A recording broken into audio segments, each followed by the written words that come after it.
국방부 장관 후보자에 대해서 언론에서 굉장히 그 많은 의혹을 제기를 하고 있죠. 그래서 그 의혹이 어떤지 팩트 체크를 좀 해봤습니다. 네.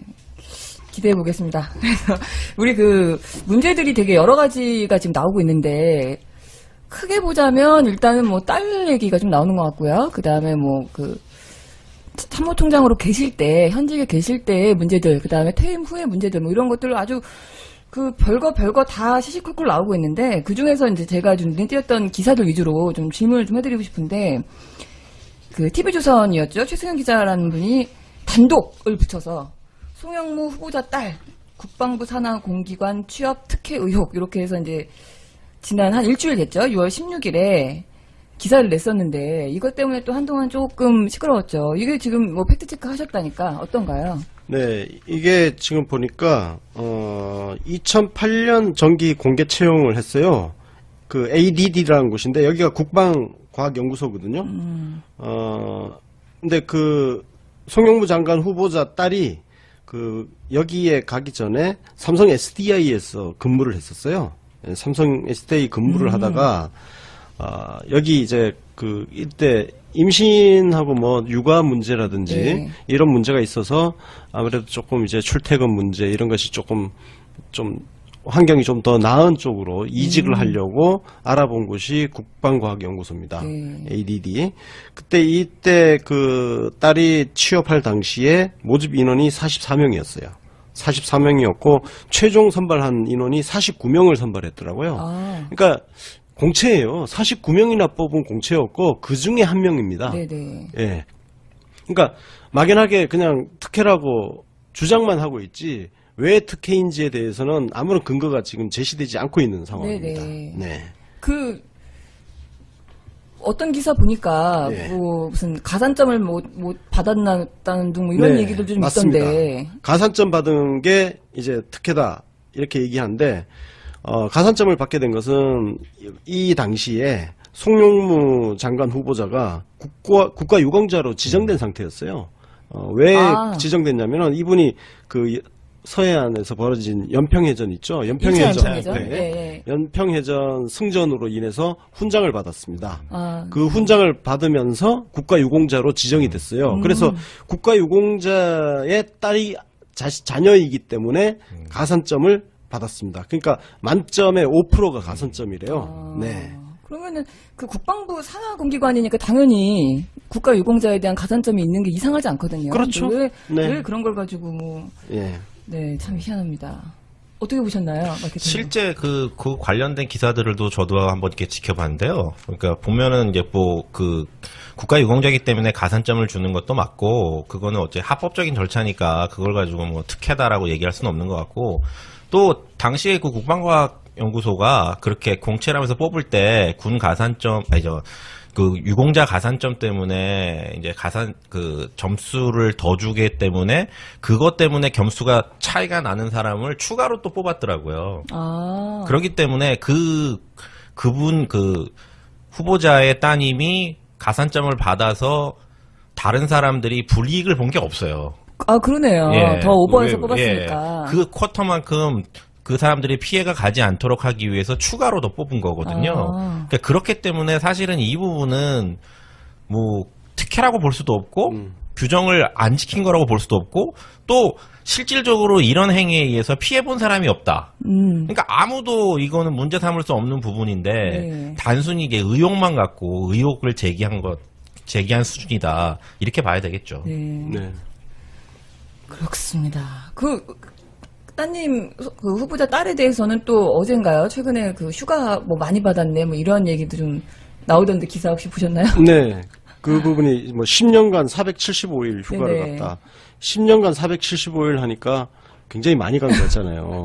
그죠? 네. 475일이라는 숫자 자체가 굉장히 많아 보이는데 이분이 아이를 2명이나 출산했어요. 그 사이에요. 예? 10년 사이에. 여기 근무하면서 국방과학연구소에 근무하면서 딸을 2을 출산했는데 출산휴가만 따져도요. 그 여성들 같은 경우는 출산휴가 3개월을 갈 수 있습니다. 그렇죠. 그 둘만 합쳐도 180일이네. 180일이에요. 그 다음에 연차 휴가가 있어요. 우리 일반 직장인들은 그 근무 연수에 따라서 그 연차 휴가가 발생을 하지 않습니까? 네네.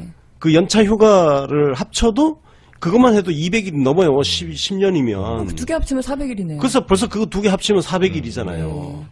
그러니까 거기다가 제가 이 기사 보고 저는 조금 화가 났던 게 그 기사 내용에 그 아이를 큰애를 낳고 좀 몸이 안 좋으셔서 네. 아파서 병가를 한 달 예, 정도 병가를 또 이제 낸 적이 있나 예, 보더라고요. 근데 이런 일이 굉장히 많거든요. 아이 낳고 나서 몸이 안 좋아져서 쉬게 되는 일이 굉장히 많은데 네.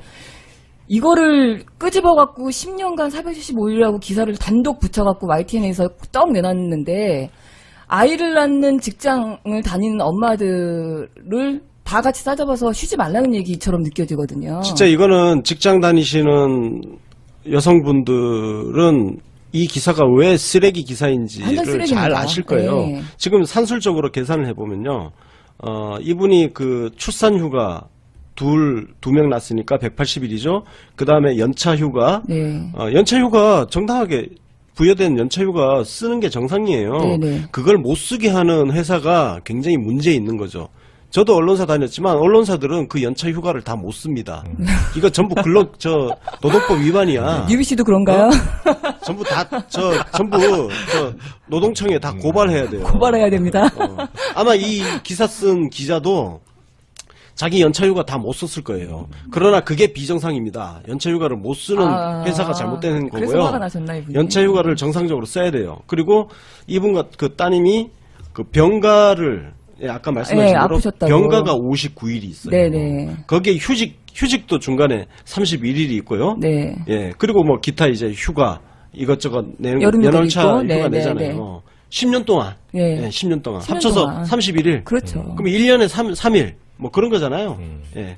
하여튼 이게 다 합쳐서 475일이에요. 이 부분은 사실은 의혹을 제기한 기자의 수준의 문제인 것 같고요. 네, 왜냐하면- YTN 강정규 기자입니다. 예, 왜 네. 그러냐면 사실은 이 부분에 대해서는 어쨌든 근로기준법이든 아니면 회사의 사규든 규칙이 정해진 바에 대로 진행된 거기 때문에 네. 이걸 가지고 의혹인이 특혜인이라고 얘기할 수 있는 건 아니라고 보고요. 네네. 또 하나는 저는 이제 청문회 과정에서 사실은 이 부분에 대한 부분들을 야당이 다시 제기할 것이냐 말 것이냐 좀 궁금하기도 한데 저는 제기한다 그러면은 굉장히 이건 잘못된 거라고 생각합니다. 왜냐하면 지금 야당들이 대선 전국에서 전부 다 경력 단절 여성들을 위해서 그렇죠. 육아휴직 기간을 늘리고 그렇죠. 또 심지어는 뭐 그 일을 하는 여성들을 위해서 여러 가지 도와야 된다는 공약들을 다 제시했는데 그렇게 미리 다 자기들이 말을 해놓고 이제 와서 당신은 왜 그랬습니까? 쉰 거가지고. 라고 네. 얘기했다면 이건 말이 안 되는 거거든요. 맞습니다. 그래서 한번 청문회 과정에서 과연 이 문제를 야당이 비판의 도구로 제기할 것인지 한번 지켜봐야 될 네, 부분이라고 생각합니다. 이거 갖고 물면 여성계에서 물폭탄 던져야 된다. 저는 그렇게 생각을 하는데, 하여튼 그 딸에 대한 문제는 좀 그런 것들이 있었고, 그 참모총장으로 근무하시던 동안에 발생했던 이야기들도 좀 있었어요. 기사 중에 눈에 띄었던 기사들 몇 개 좀 여쭤보자면, 일단은 TV조선에서 송영무 내정자 계룡대 납품비리 책임 방산업체 고문 논란 뭐 이런 식의 기사를 작성한 적이 있었거든요. 예.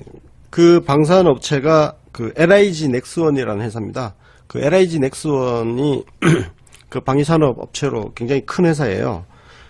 근데 이게 지금 방산업체 고문을 맡았다는 게 왜 논란입니까?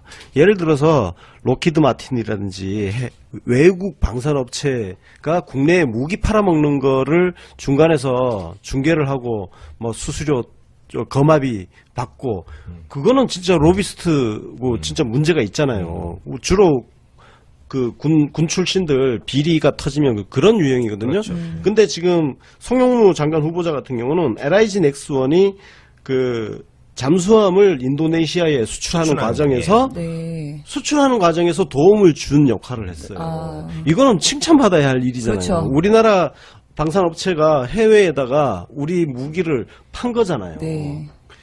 이게 왜 문제야? 하여튼 그래서 예, 그 부분도 또 어떻게 생각해 보면 이 기본적인 상식에 어긋나는 부분들이 있는데 의혹 제기가 실제 자문료 수준이라는 게 월 한 800만 원 정도 수준이거든요. 네. 그러면 이거는 대기업 한 부장급 네. 월급밖에 안 되는 거거든요. 네, 진짜 그러니까 짠 거예요.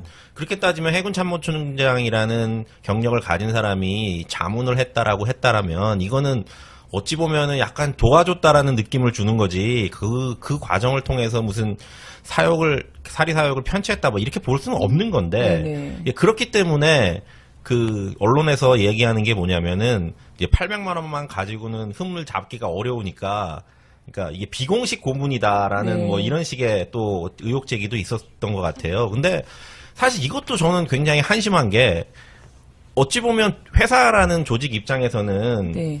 그러니까 그 사람을 직원으로 채용할 수도 있고 아니면 프리랜서로 그러니까 로 고용할 수도 있고 외부인으로 고용할 수도 있고 그러니까 용역을 주는 방식으로 할 수도 있고 뭐 여러 가지 다양한 형태의 고용 형태가 있거든요.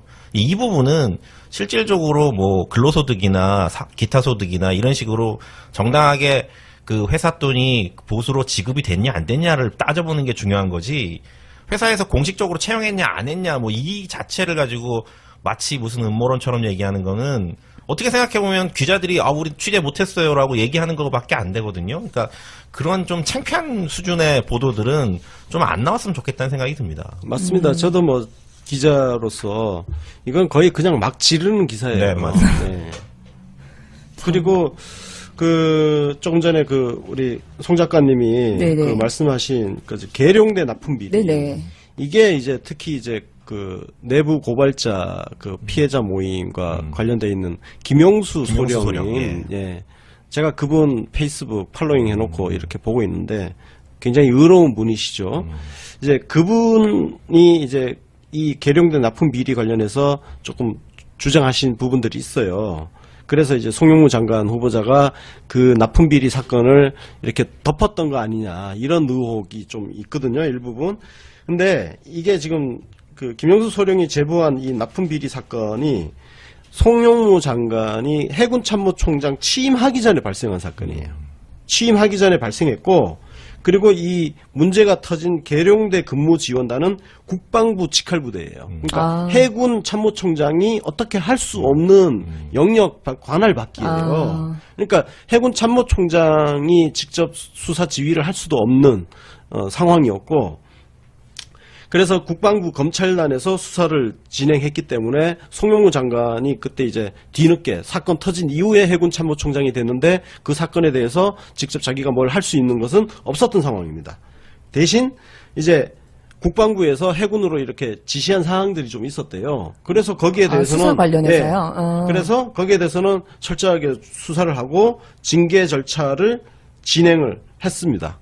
해군 했는데 국방부에서 또 그러다가 국방부에서 그 사건 재수사하겠다고 다시 갖고 와라 해가지고 징계 절차가 중단이 된 거예요. 중단되고 왜냐면은 다시 수사하겠다고 하니까 징계 절차가 중단이 되고 다시 사건이 국방부로 넘어간 겁니다. 그러니까 이걸 가지고 사건을 덮었다라는 의혹이 제기되고 있는 약간 네네. 그런 부분이 있는 건데 그거는 그런 과정이 있었다는 있었다는 거죠. 그래서 이 부분은 어찌됐든 송영무 장관한테 직접 이렇게 할 수 있는 부분은 없고, 특히 이제 이명박 박근혜 정권 동안 방산 비리 이 납품 비리 관련해 가지고 탈탈 털었어요. 탈탈 털었는데 이분은 송영무 장관은 이미 그때도 아무도 털린 게 없는 거예요. 네네. 예, 그때 턴 사람이 누구냐면은 우병우 민정수석이 이 사건을 털었던 겁니다. 네네. 예, 그래서 이명박 박근혜가 임명했던 그 장군 별들이 군납 비리로 걸려 들어갔던 사건이에요. 네네. 예. 맞습니다. 지금 말씀하신 내용이랑 저도 이제 조금 더 보태서 말씀드리면은 사실 이 문제는 그러니까 언론에서는 해군 참모총장 시절에 군납 비리가 있었는데 송영무 후보자가 이 부분을 덮었다라는 식으로 보도가 나가고 있지만 실제 거기에 관련된 이해 당사자들의 주장들을 서로 맞춰보면은 사실 누가 덮고 누가 뭘 하고 할 수 있는 상황이 아니었다라는 게 가장 핵심이고요. 그리고 결정적으로 중요한 거는 이런 사건에 있어서 흠결이라고 하는 거는 예를 들자면 뇌물을 받았다든지 아니면은 그런 어떤 비리를 비호하는 과정에서 뭔가 역할을 했다든지 이런 어떤 결정적인 증거가 나와야 되는데 실제 그 김영수 소장 같은 경우도 소령 같은 경우도 그런 점에 대해서는 그 송영무 후보자한테 뭐라고 얘기한 게 아니었거든요. 근데 마치 녹취록 자체도 그런 쪽으로 이걸 자세히 읽어보면 사실은 어떻게 생각하면 서로 간의 견해 차이 정도를 이렇게 이야기한 것 뿐인데 이걸 마치 무슨 엄청난 권한을 가지고 그런 어떤 의혹이 제기됐었을 때 막았다 뭐 이런 식으로 주장하는 것 자체는 약간 이건 좀 과하다라는 생각이 듭니다. 뭐 정리를 좀 해보자면은 계룡대 납품비리 관련한 문제는 그 송영무 내정자가 참모총장이 되기 전에 일단 터졌던 문제고 그 문제에 대해서는 국방부가 단독으로 수사하고 있었고 그 과정에서 송 참모총장한테 지시했던 몇몇 가지 내용들에 따라서 징계 절차를 밟다가 또 국방부에서 그만하라. 우리가 또 알아서 다시 할게. 이렇게 해서 그냥 넘겨준 건데 단지 그 시점에 이분이 참모총장이었다는 이유로 지금 이런 의혹에 좀 휘말린 게 아닌가. 맞습니다. 네, 맞습니다. 이런 그렇게 게 된 겁니다. 깔끔하게 정리가 네. 되네요. 네. 넘어가서 또 다른 문제들도 또 있어요. 지금 뭐 공군 레이더 국산화 사업 뭐 이런 얘기는 도대체 이건 무슨 소린가요? 저는 뭐 이거는 아까 전에 그 LIG 넥스원 네네. 요거하고 관련된 사건인데요. 이건 아예 송영무 장관 후보자가 여기에 아예 관련된 것 자체가 없습니다. 이거는 그냥 한국일보에서 소설 쓴 건가요? 네, 그냥 갖다 그냥 때린 거예요. 한국일보 예. 권경성 기자였습니다. 네. 그렇군요. 이거는 뭐 그냥 감 자체도 안 됩니다. 왜냐하면 송영무 장관 후보자가 관여한 네. 것 자체가 없으니까 어떻게 해명할래야 할 것도 없어. 그냥 사실이 아니다. 이거밖에 해명할 게 없는 거예요. 희한하네요. 또 이런 희한한 소설이 또 나오기도 하고. 얼마 전에 김학용 자유한국당 의원이 또 아주 치사한 얘기를 해갖고 지금 또 얘기가 좀 나오고 있는데, 셀프 훈장, 이런 이상한 단어를 썼더라고요. 뭔 얘기인가요, 이거? 이게 연평해전 관련인데요. 연평해전 승전하고 나서 훈장을 이제 줬죠. 근데 실제로 송영무 장관 후보자가 셀프 훈장 이 얘기가 나온 이유는 그 훈장을 심사하는 심사위원으로 들어갔어요. 심사위원으로 들어갔는데 문제는 송영무 장관한테 훈장을 심사한 거는 그거는 국방부 더 위에서 한 거고 네. 송영무 장관은 당시에 이제 아래 밑에 이제 부하들 중에 누구를 훈장을 줄 것이냐 이걸 결정하는 데 있어서 심사위원으로 들어갔던 거예요. 그리고 본인이 받은 훈장은 그걸 어떻게 본인이 심사를 했겠어요. 상식적으로. 당나라 군대도 아니고 대한민국 군대가 그런 당나라 군대 아니잖아. 네네. 이 부분에 대해서는 당시에 합참의장 하시던 분이 언론에 해명성 발언을 하셨어요. 그러니까 예, 송영무 후보자가 그런 사람 아니다. 네. 그리고 그때 훈장 받은 거는 적법한 절차에 따라서 무공을 이제 훈장을 준 것이지 그런 식의 일이 아니다라고 이미 그때 이제 송영무 후보자한테 훈장을 줄 수 있는 권한을 가진 합참의장이 그런 발표를 했기 때문에 사실은 그 뒤로 이 내용에 대해서는 이제 전혀 언급할 가치가 없다라고 네. 그렇게 판단하시면 될 것 같습니다. 참 군인이신 분이기 때문에 되게 기분 나쁘실 것 같아요. 되게 그죠. 자존감에 막 상처 나는 것 같고. 조금 부연 설명을 드리자면 송영무 장관 후보자가 그 당시 이게 제1연평해전이거든요. 네네. 이게 1999년 99년. 6월 예, 15일. 맞습니다. 네. 이때 이분이 제2전투전 전단장, 제2전투전단장. 네, 말이 좀 힘들다. 네. 그러니까 그런 직위를 갖고 있었고 이 함대 사령부 상황실에서 이제 작전 지휘를 하고 그 함대 사령관 그 지휘를 옆에서 보좌하는. 그래서 이제 그때 북한군 경비정을 박살내고 하는. 그래서 공을 인정받아서 훈장을 받게 된 거죠. 네. 맞습니다. 예. 근데 그걸 가지고 이제 와서 셀프 훈장이라니 치사한 공격도 보다 또 이런 치사한 공격은 처음 봤는데요. 이건 진짜 악의적이에요. 이거는 사실상 저는 명예훼손에 가까운 네, 저도요. 거라고 생각합니다. 굉장히 기분 나쁠 예. 것 같아요. 왜냐면은 진짜 훈장이라는 것은 굉장히 명예로운 건데 네. 그 훈장을 셀프로 했다. 이거는 자기 스스로 상을 줬다는 굉장히 모욕적인 이야기를 네. 한 거거든요. 이거는 명예훼손 소송을 진짜 했으면 좋겠어요. 그러게 말입니다. 자유한국당 본인들이 약간 셀프를 많이 하다 보니까 이런가 싶기도 하고 남들도 그렇게 보이나 근데 싶기도 이게 하고. 자유한국당 입장에서는 제가 생각할 때는 일종의 전략인 것 같아요. 뭐냐면은 사소한 의혹이라도 계속 제기를 해서 의혹의 개수를 많이 만들면 그걸로 이미지는, 부적격 사유를 만들 수 있다. 이런 식의 전략을 짜는 것 같아요. 그러니까 네. 의혹이 한 가지면 한 가지 의혹밖에 없어 이렇게 생각하니까 한 5가지 의혹을 막 일부러 만들고 5가지니까 안 된다. 뭐 이런 식의 꼬투리를 잡으려는 일종의 전략이 아닌가라는 생각이 그럴 듭니다. 수도 있겠네요. 예, 맞습니다. 지금 깜도 안 되는 의혹을 막 20개 넘게 제기를 해가지고, 와, 이 의혹이 지금 20개나 넘어. 이거 네네. 진짜 문제 있는 거 아니야? 막 이런 식의 인상을 준다는 거예요. 인상을. 실제로 지금 그 SNS를 보면 그런 언론 보도에 휘둘리는 사람들이 진짜 많이 보이고 맞습니다. 있어요. 이건 굉장히 심각한 문제인 거예요. 하나하나 꼼꼼히 따져보면 깜이 지금 없어요. 하여튼 그런 상황입니다. 네, 큰 거 한 방에 없으니까 그냥 네. 짜잘한 그 짱돌을 자꾸 던지나 이런 생각도 들고 그 석사 논문 표절 의혹 관련된 기사가 있었어요. 연합뉴스에서 또 6월 14일 날 나왔던 건데 이거는 네. 내용이 어떤가요? 이게 바로 그 짜잘한 네네. 짜잘한 이게 숫자 참 한심한 거죠. 숫자 늘리기의 전형인데요. 네네. 지금 문제가 된 그 석사 논문이 이게 34년 전입니다. 80, 그러니까 84년? 1983년. 예, 83년이요? 네. 1983년이면요. 노트북이 없던 시절이에요. 컴퓨터 안 쓰던 시절이고 이분이 현역 군인이었고요. 그때 소령이었대요. 현역 그 소령이었고 그 소령으로 군 생활하는 와중에 이제 틈틈이 그 논문을 썼는데 그 논문은 그때 수기로 하나하나 다 써야 되고 한자를 많이 썼대요. 근데 한자를 많이 쓰다 보니까 그 각주 다는 거를 네. 꼼꼼하게 못 챙겼대요. 그거 얘기하는 거예요, 지금.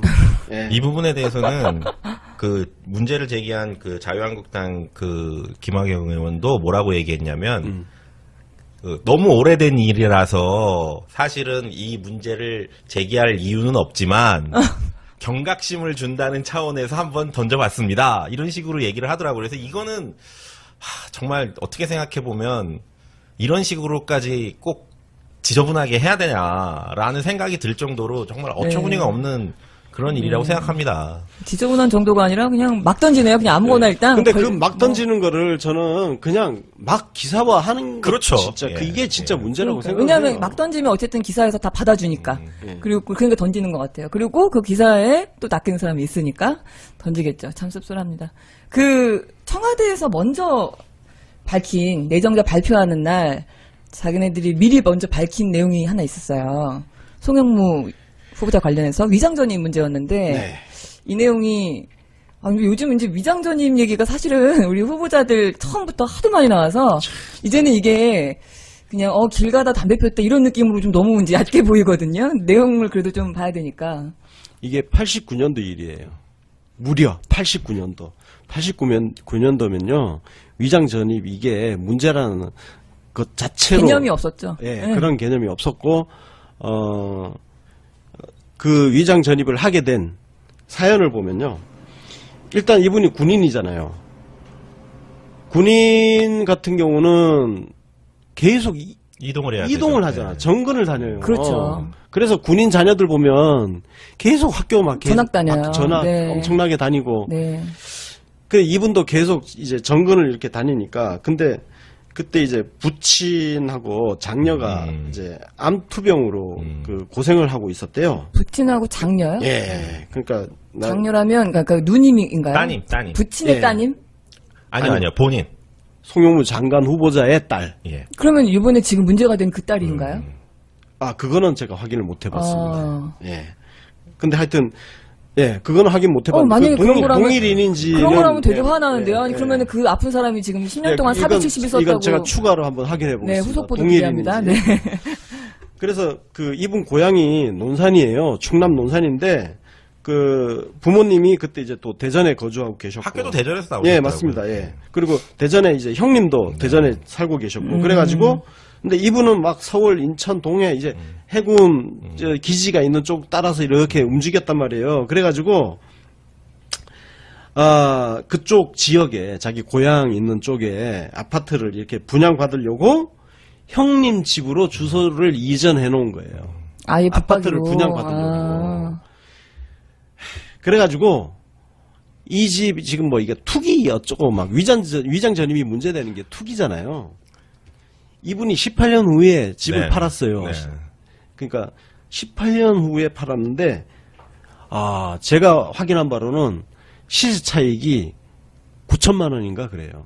18년 동안. 예, 18년 동안. 딴 것보다 안 올랐네요. 야, 18년 동안 9천만 원밖에 안 오르면 이거는 투자 완전 실패한 거야. 투자가 어? 아닌 거죠. 망한 거예요. 망한 투자야. 투자 이거. 목적으로 산 거는 아니라고 봐야 돼요. 아니죠. 그러니까. 18년이나 그냥, 살았잖아. 예, 거주의 목적으로 사게 된 거죠. 그러니까. 예. 아, 그러면은 그 89년도에 예. 형님 댁으로 그 지역의 아파트를 예. 받기 위해서 형님 댁으로 주소를 옮겨놨다가 예, 옮겨놓고 그 아파트를 산 다음에 거기서 18년 동안 거주하시다가 그렇죠. 그거를 팔았는데 예. 18년 동안 살았는데 9천만 원 올리고 팔았다. 예. 그 얘기인 거죠. 네. 재테크에 재능이 없으신 네, 분이 재능 정도가 아니라 거의 예. 바보네요, 이 정도면.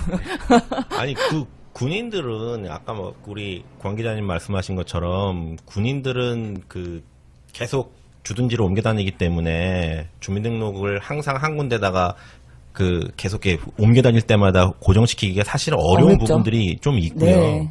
또 그리고 이분 같은 경우는 어찌됐든 그 투기 목적이거나 또 아니면은 자녀의 진학 목적으로 그 주소지를 변경한 게 아니기 때문에 네. 이런 경우는 조금 더 특수한 상황으로 인정을 해줘야 될 부분들이 있다라고 생각이 듭니다. 맞습니다. 그 제 친구 중에서도 그 군인 부부가 된 친구가 한 명 있는데 계속 이사를 다니잖아요. 근데 애가 이제 크니까 학교를 계속 애가 이제 적응을 못 할까봐 요즘 너무 불쌍한 게 그래서 남편은 따로 그냥 다니고 본인은 애랑 같이 그냥 서울에서 그냥 붙박이로 따로 사는 거예요. 주말 부부처럼.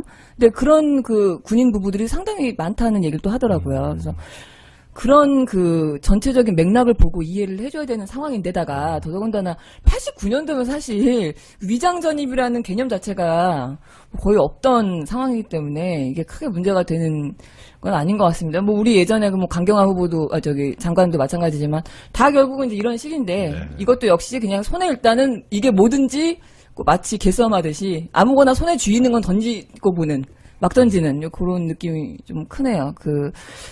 그렇고 퇴역 후의 문제들도 좀 몇 개 있었어요. 그 기사 중에 뭐가 있었냐면 그 로펌 고문으로 간 문제에 대한 얘기들이 조금 많이 있었거든요. 예. 네. 마침 이 로펌이 제가 잘 아는 로펌입니다. 저와 굉장히 제가 좀 잘 아는 로펌이에요. 법무법인 율천. 네네. 예, 로펌 고문인데 이분이 로펌 가가지고 지금 뭐 의혹 제기한 이유는 딴 게 아니고 가서 로비한 거 아니냐 이런 이야기거든요. 보통 이제 로펌의 고문들에 대해서 제기되는 의혹이 대부분 그 로비예요. 로비스트로 활동한 거 아니냐. 그런 의혹을 받는 분들도 존재하죠. 근데 제가 개인적으로 법조 출입 기자도 오래 했고 제가 법무법인 광장이라는 로펌에서 그 홍보 책임자로 3년을 네네. 근무를 했고 법무법인 율촌과도 뭔가 좀 하여튼 일을 좀 같이 하고 했는데요. 고문이라는 게 그런 역할만 있는 게 아니에요. 변호사들이 이 세상 모든 전문 지식을 갖고 있지 못하거든요. 그렇죠. 그래서 예를 들어서 국방 쪽 같은 경우도 이제 우리나라도 무기 수출도 이제 점점 이제 하는 업체가 아까 말씀드렸던 LIG 넥스원처럼 네. 그리고 두산중공업이라든지 우리 방산 업체들도 해외에 수출하고 그래요. 네. 수입도 하지만 그러면서 그쪽에 이제 법률 수요가 생기고 있단 말이에요. 그래서 변호사들 로펌들이 그쪽 일을 하려고 하는데 뭘 모르는 거야. 왜냐면은 쓰는 전문 용어를 이해할 수가 없잖아요. 그래서 송영무 이 장관 후보자 같은 경우도 율촌에서 어떤 역할을 하셨냐면은 변호사들 앉혀놓고 강의를 한 거예요. 그 각종 이제 국방과 관련된 전문적인 용어라든지 그 업무 프로세스라든지 이런 거에 대한 전문성을 높이기 위한 옆에서 이제 전문가니까 네네. 그런 역할을 해 준 거예요. 실제로 그런 역할 때문에 그 로펌의 고문으로 계신 분들이 굉장히 많이 있습니다. 네. 예, 그런 역할을 했던 거고 그 대가로 월 3천만 원을 받았어요. 월 3천만 원이면 이제 이걸 세금을 공제하고 나면 실수령액이 한 1,600만 원 정도 됩니다. 네. 예, 원래 이제 올라가면 세금 엄청나게 그렇겠죠. 떼거든요. 예. 이게 뭐 굉장히 많은 거 아니냐. 안대희 전 대법관이 국무총리 그때 지명됐을 때 얼마 논란된지 아세요? 27억. 네. 10개월에. 10개월 동안 27억. 그러니까. 네, 예, 기억합니다. 한번 비교해 보세요. 깜도 안 되는 거예요. 네. 그리고 월 3천만 원이면 해군 참모총장까지 하신 분이에요. 그죠? 그 정도 거물이 월 3천 받는 게 여러분들은 아유 뭐 우리 월급쟁이 저도 아직 예 그렇지만 뭐 월급쟁이들한테는 굉장히 큰 돈이지만 1년에 한 3억 6천이면요 그렇게 큰 돈 아닙니다. 변호사들이요 그 대형 로펌 율촌 굉장히 큰 로펌입니다. 전체 직원이 600명이 넘어요. 네. 이 정도 로펌이면요 변호사들이 받아가는 돈도 어마어마합니다. 거기에 비하면 이분은 굉장히 그냥 예 거만거만한 대접을 받으신 분이에요. 이걸 무슨 고액 무슨 어쩌고 하는 거는 정말 현실을 모르고 조금 이 법조 출입 기자들한테 조금만 물어봐도 법조 출입 기자들은 이렇게 아마 함부로 기사를 안 쓸 겁니다. 예, 저는 이건 굉장히 무식한 기자에 의한 무식한 기사라고 생각을 해요. 저도 이 기사를 맨 처음에 딱 보고 처음에 봤던 거는 이제 고액 그 자문료로 네. 이제 어떻게 앵글을 맞춰놨는데 저는 처음에 이걸 보면서 언뜻 떠올랐던 게 과연 이게 그러면 무슨 전관예우 같은 어떤 그런 것인가라는 걸 봤어요. 근데 그렇게 하기에는 저는 좀 의아했던 거는 뭐냐면 이 송영무 후보자가 율촌에서 그 고문으로 재직한 기간이 너무 긴 거예요. 그러니까 2년 9개월 동안 재직을 하셨는데 네. 보통 전관예우나 그런 로비스트 역할이라면 아주 짧게 그리고 또 그거에 합당한 그거에 맞는 프로젝트가 또 존재하고 그러니까 그런 프로젝트의 로비스트를 역할을 짧게 예를 들자면 뭐 5개월, 6개월 이렇게 하고 거대한 자문료나 수임료를 받는다. 이러면은 지금 주장하는 그런 이행들이 맞는데 이분은 거의 한 3년간 직장인처럼 열심히 직장 생활을 하신 거고 맞습니다. 거기에 맞는 그 수준에 맞는 보수를 받은 건데 네. 이게 마치 무슨 고액의 그 사건 수임료처럼 그렇게 몰아간다는 건 잘못된 거고요. 뭐 아까 잠깐 나왔지만 안대희 대법관 같은 경우가 결정적으로 낙마한 게 뭐냐면 거의 1년도 되지 않은 짧은 시간 안에 수십억의 수임료를 받았다는 거잖아요. 이 부분은 누가 보더라도 정관예우다. 그러니까 안대희 대법관이 변호사로서 등록을 하면 그 사건에서 그 법원에서 뭐 감형을 해준다든지 아니면 뭔가 민사 재판 같으면은 그 해결을 해준다든지 뭐 이런 식의 대가를 바라고 그분을 고액의 수임료를 주고 고용을 하는 거잖아요. 그러니까 그런 경우라면 기간이 짧아야 되는데 송 후보자 같은 경우는 기간이 굉장히 길고 그 기간 안에 했던 일들 자체가 뭔가 어떤 대가를 바라는 구체적인 프로젝트가 없었다라고 얘기한다면 이 부분 같은 경우는 단순히 뭐 3천만 원을 받았네, 뭐 얼마를 받았네 이렇게 금액을 가지고 이야기할 건 아니다라는 점이죠. 저는 전반적으로 기자들이 무식한 게 가장 큰 문제라고 생각을 해요. 맞습니다. 그러니까 특히 로펌 고문에 대한 역할을 고민의 역할을 언론들이 너무 로비스트에 초점을 맞춰서 맨날 그렇게 기사를 쓰니까 당연히 사람들이 전부 그 퇴직 관료들이 로펌으로 가면 로비스트로 활동하는 거 아니냐 이렇게 의혹을 제기하는데 사실은 전혀 실제와 다릅니다. 대부분의 그 고문들은요 변호사들의 그 각 분야의 그 부족한 전문성을 채워주는 역할을 하시는 분들이에요.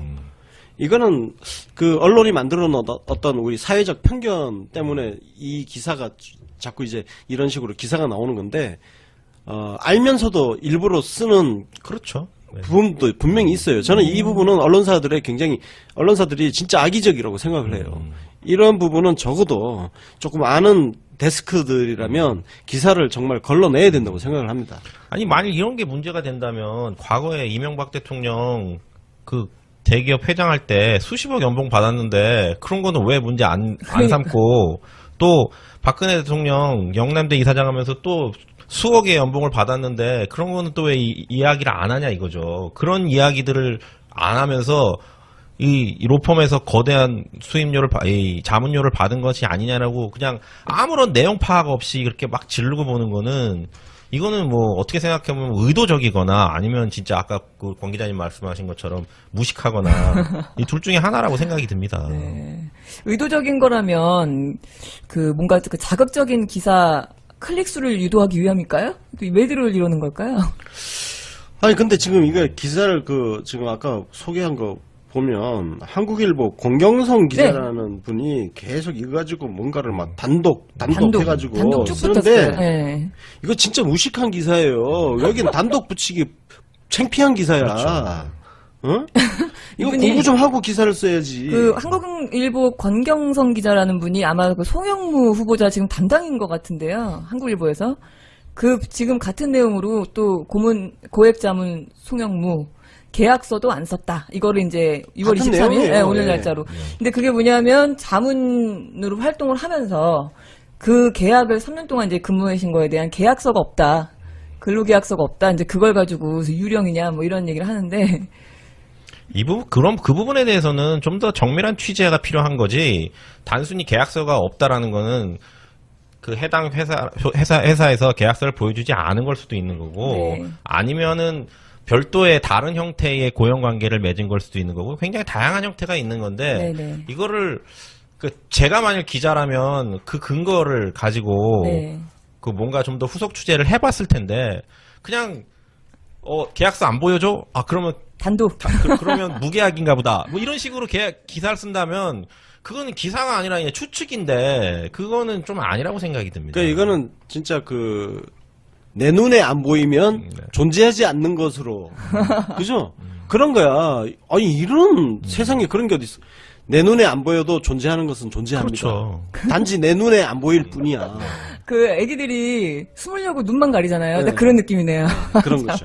그 안타깝습니다. LIG 넥스원에서 자문하셨을 때도 뭐 저희가 본 기사 중에는 이런 기사가 있었어요. 회사 사내 전산망에 등록이 안 됐기 때문에 이거는 뭔가 좀 꽁수가 있는 거 아니냐, 뭐 이런 기사가 있었는데, 그것도 저는 그거는 그 방산업체 얘기죠. 예, 그것도 저는 정말 어이가 없었던 게, 아니 무슨 회사 사내 전산망이 무슨 4대 보험 기관도 아니고 국세청도 아닌데 거기에 등록 안 되면 네네, 고용이 안 되는 것도 맞습니다. 아니고. 그것도 예. 한국일보 권경성 기자의 단독입니다. 세상에 그러면 회사 내에 전산망이 없는 회사들은 다 무고용이라는 얘기인데, 네네. 그런 말도 안 되는 기사들을 이렇게 쏟아낸다라는 것 자체는, 그러니까 그런 거에 대한 정당성을 갖고 싶으면 좀 더 한번 파고 들어가서 더 후속 취재를 한번 해보라라는 거죠. 네. 그래서 실제적으로 돈을 회사에서 지급한 게 아니라 뭐 외부에서 따로 지급했다든지, 네. 회사에서는 그런 거에 대한 비용 처리를 한 적이 없다든지, 그렇게 되면은 사실은 그거는 의혹이 제기되는 게 정당할 수 있는데, 네. 아니 회사에 전산망에 등록이 안 됐다라고 얘기하는 것 자체를 뭔가 큰 근거라고 얘기하는 것 자체는, 네. 그거는 너무 좀 아닌 것 같다는 생각이 들어요. 아까 제가 말씀드렸던 계약서도 안 썼다라는 그 단독은, 그게 이제 그 법무법인 율초원에 관련된 계약서가 없다는 얘기였거든요. 근데 이거를 제가 처음에 딱 헤드라인을 봤을 때 어떤 느낌이 드냐면, 고액의 수입료를 계약서도 안 쓰고, 그러니까 아무 일도 안 하고 그냥 뒤로 슬슬 받아 챙겼구나라는 느낌을 주게 만드는 헤드라인들을 계속 단독으로 좀 뽑아내고 있어요. 근데 마치 그 율촌의 고문으로 활동을 아예 하신 거를 이전부터 하셨던 것을 숨기고 있던 것 같은 그런 뉘앙스, 몰래 들어갔던 것 같은 뉘앙스, 그런 뉘앙스를 주는데, 사실 이거 2009년에 들어갔을 때 이미 기사화가 엄청나게 됐던 얘기거든요. 동아일보에서 2009년에 기사 하나를 올렸던 게 제가 있죠. 소개해드릴게요. 네네. 2009년에 동아일보에서 그 법조 기자가 쓴 거예요. 네. 그 이종식 기자라고. 지금은 현역 기자가 아닙니다. 제가 개인적으로 아는 기자인데, 네. 지금은 중국 쪽에서 사업을 하고 있는 걸로 알고 있는데, 굉장히 성실한 기자였어요. 제가 광장에서 홍보 책임자로 있을 때도 이종식 기자한테 많은 취재 협조 요청도 많이 받고 했었는데, 이 기사를 보면 그 송영무 장관 후보자가 해군 참모총장 마치고 율촌으로 간 사연이라든지 가서 어떤 일을 했는지에 대해서 굉장히 상세하게 기사를 써놨어요. 가서 그 방위사업체에 그 수출하는 거 도와주러 갔다는 부분부터 해가지고 그 변호사들의 전문성을 높이기 위해서 그런 부분에 대해서 이제 도움을 주고, 이런 내용이 그 기사에, 동아일보 기사에 자세하게 설명이 되어 있습니다. 네. 이건 이제 기사라도 좀 찾아보고 기사를 쓰든지. 기사까지 나와 있는 내용을 마치 몰래 뭐 세상에 알리지 않고 슬쩍 들어간 것 같은 그런 뉘앙스의 기사들을 좀 이미 그 쏟아내보는데 뛰어난 그 훌륭한 능력을 가졌던 그 선배 기자가 써놓은 기사가 있는데 그 기사조차 참조도 하지 않고 이런 무식한 기사를 마구 써대고 있으니 참 한심합니다. 예, 이게 그 김상조 위원장하고 강경화 장관 할 때 비슷한 그 패턴이었거든요. 그러니까 김상조 위원장 같은 경우도 처음에 뭐 여러 가지 의혹들을 계속 쏟아냈습니다. 무슨 그렇죠. 뭐 그 가족 간의 일들이며 심지어는 아내 아픈 얘기까지 다 나오고. 김상조 위원장이 외부 강연을 다녔는데 뭐 재벌들한테 강연비를 받았다는 등 그러니까 얼마를 받았냐 뭐 이런 얘기 없이 그냥 대기업한테 그 강연료를 받으면 되냐 뭐 이런 식의 이야기들을 계속 쏟아내면서 사람들이 이분이 흠이 많구나라고 이렇게 뭔가 이렇게 인상을 가지고. 예, 그렇죠. 이미지를 만드는 거죠. 근데 그게 청문회 딱 시작하자마자 전부 다 논파당했어요. 그러니까 청문회가 시작해가지고 김상조 위원장이 그 야당 청문회원들의 질문을 하나하나 다 격파하니까 네. 그냥 흔적도 없이 사라져 버렸습니다. 이런 문제들이. 야당만 진짜 예. 바보가 됐죠. 그러고 나서는 이제 뭐라고 얘기하냐면 기분 나빠서 못하겠다라는 뭐 이런 식으로 기분 나쁠 거예요. 예, 약간 뭐 왜 우리의 주장을 들어주지 않냐 뭐 그래서 청문 보고서를 채택할 수 없다 뭐 이런 말도 안 되는 이야기들을 하는 거거든요. 근데 저는 지금 보면서 이 송영무 후보자 같은 경우도 거의 똑같은 패턴이다. 네. 그러니까 사실은 결정적인 스모킹건 이런 건 하나도 없고 어떻게 생각하면 취재 부족과 무식으로 인한 의혹 제기들이 나열하고 있는데 이런 의혹들을 한꺼번에 다 모아서 의혹이 굉장히 많다. 그래서 안 된다. 이런 말도 안 되는 논리를 만들고 있다라는 거죠. 네. 아이고 참 언론도 그렇고 야당도 그렇고 이거 말고도 또 다른 혹시 취재한 내용들 있으시면 네, 아우 진짜 많아요. 이게 진짜 숫자를 많이 쌓아가지고 마치 의혹이 굉장히 많은 것처럼 그 착시 현상을 일으키고 이를 통해서 장관에서 낙마를 시키려고 애쓰는 그런 흔적이 역력한데요. 제가 정리한 것만 한 20개가 넘습니다. 그 중에 진짜 어처구니 없는 것들 몇 가지 소개해 드릴게요. 그 아까 딸에 네. 대한 그 의혹 네. 자꾸 얘기했는데 그 따님이 그 주식 보유한 거에 대해서도 의혹이 제기가 됐어요. 근데 그 주식이 보면 뭐 제가 이거 보유 현황을 보니까 STX 14주 70만 원.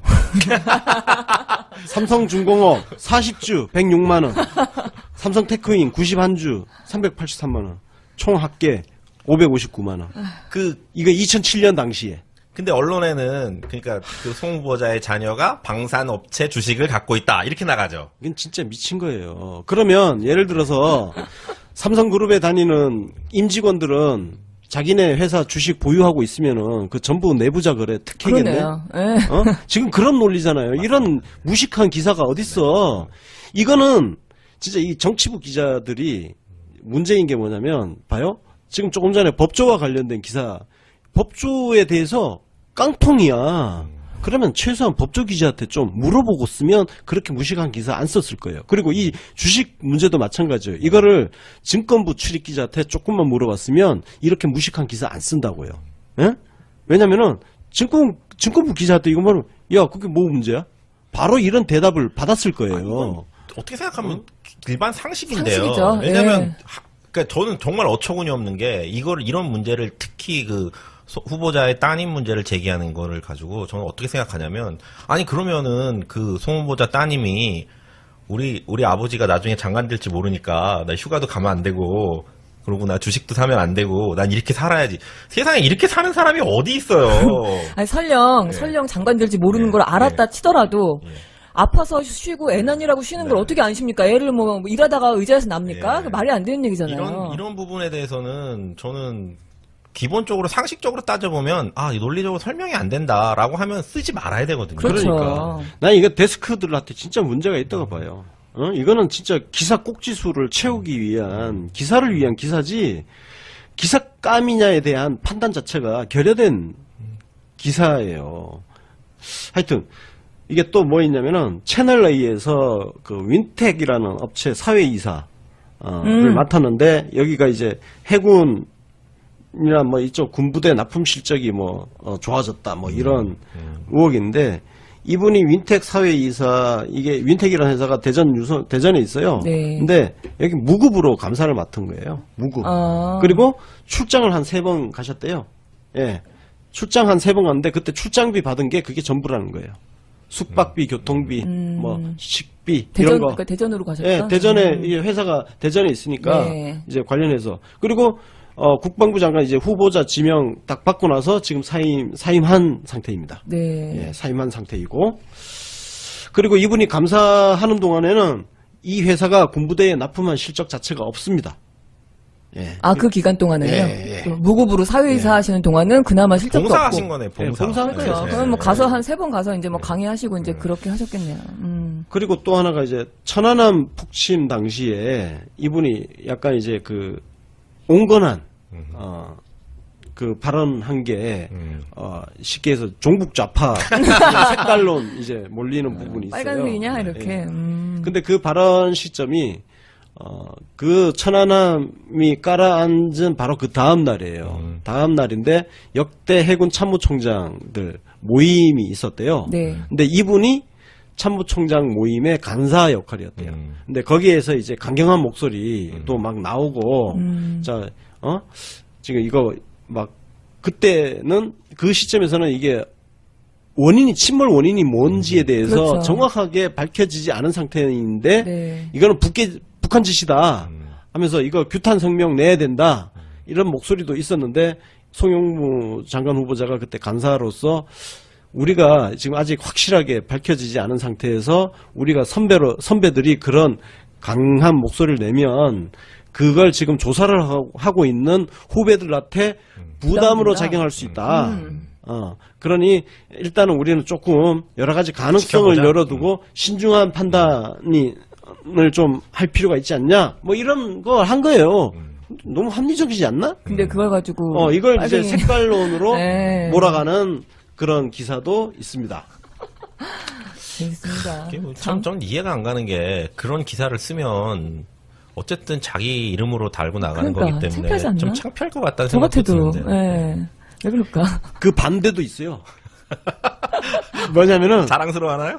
그 반대는 기자실 방문해가지고 그 원래 지금 장관 후보자 발표 나고 나서 6월 12일 날 기자실 가가지고 북괴라는 용어를 사용했다고. 예. 이거는 또 반대잖아 지금. 그거 갖고 또 뭐라고 하는 거예요? 왜 북괴란 좀 과격한 용서. 북한군이라고 하지 않고 북괴라고 쓰느냐. 했다. 근데 이제 이거는 그 제1연평해전을 설명을 하면서 그 당시 상황에서 이제 북괴라는 용어를 그렇게 사용했다는 그 표현이에요. 그러니까 이건 진짜 말도 안 되는 거야. 이걸 왜 그러니까 교전의 당사자니까 또 그렇게 표현할 수도 있겠죠. 직접 자기가 아니 근데 수행한 북괴라고 전쟁이기 해도 때문에. 뭐라고 하고 뭐 그러니까. 온화하게 얘기해도 뭐라고 하고 뭐 어쩌라는 걸까요? 또 진짜 어처구니 없는 거 하나 있어요. 이 재산 등록 누락했다는 의혹을 받은 게 있는데 뭐냐면은 이분이 그 송시열, 우암 송시열. 예, 예, 저희 시조인데.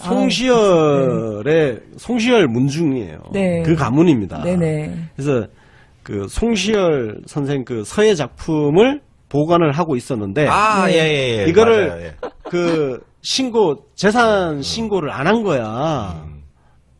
그래서 이게 신고 누락했다.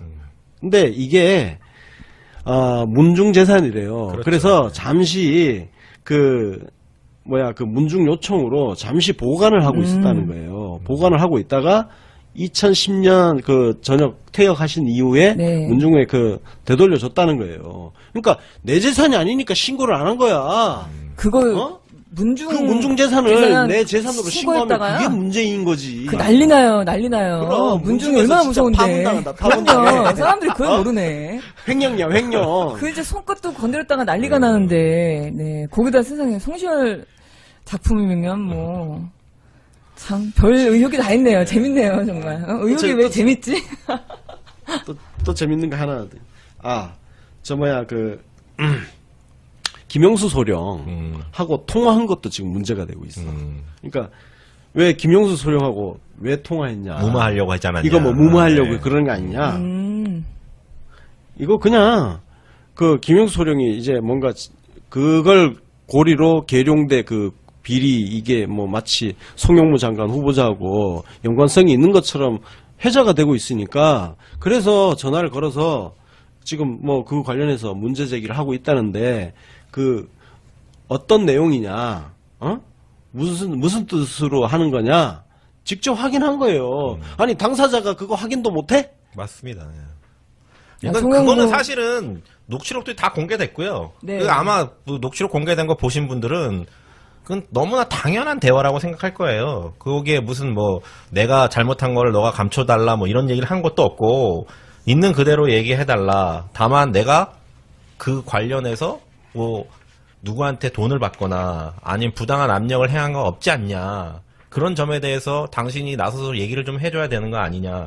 이 정도의 이야기를 한 건데 이거를 무마했다라고 얘기한다라고 하면 그거는 어떻게 보면 우리가 국어를 잘못 배웠나? 이런 생각도 들어요. 국어 잘못 배운 네. 사람이 생각보다 많습니다. 아유, 참. 이거 말고도 진짜 더 많은데요. 진짜 너무 깜도 안 돼가지고 이거는 깜도 언급 안 돼. 자체를 안 하는 게 나을 것 그러니까요. 같습니다. 예. 부끄러운 참 얘기들이 많습니다. 아이고 참. 그 내용들을 듣다 보니까 더 이렇게 황당해지는 게 도대체 이렇게까지 해서 송영무 장관 후보자를 이렇게까지 공격하는 이유가 야당과 언론이 이유가 뭘까?